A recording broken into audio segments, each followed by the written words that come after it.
আসসালামু আলাইকুম ওয়া রাহমাতুল্লাহ। কি খবর সবাই? ইনশাআল্লাহ ভালো আছেন। একটা কমন জিনিস আমরা যারা বিদেশে আছি, যারা প্রবাসে থাকি, প্রথমত কাউকে ছোট করা বা কাউকে উদ্দেশ্য করে না, যারা প্রবাসে আছি আমরা। আমরা বেশিরভাগই সবকিছু করি টাকা ইনকাম করার জন্য যতটুক পারি। ডিউটি ১টা থেকে ৩টে, ৪টে, ৫টা পার্ট টাইম যদি পারি আরো ৩-৪ টা করি।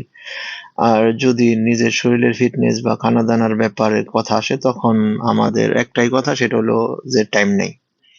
কিন্তু অ্যাকচুয়ালি ভাইয়েরা, প্রাণের ভাইয়েরা, কলিজার ভাইয়েরা, যদি শরীরটাই সুস্থ না থাকে তাহলে আপনি ডিউটি কিভাবে করবেন, টাকা ইনকাম কিভাবে করবেন?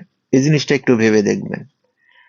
তো যারা প্রবাসে আছে প্রত্যেকটা ভাইয়ের জন্য এই কথাটা বা এই মেসেজটা। ঠিক আছে?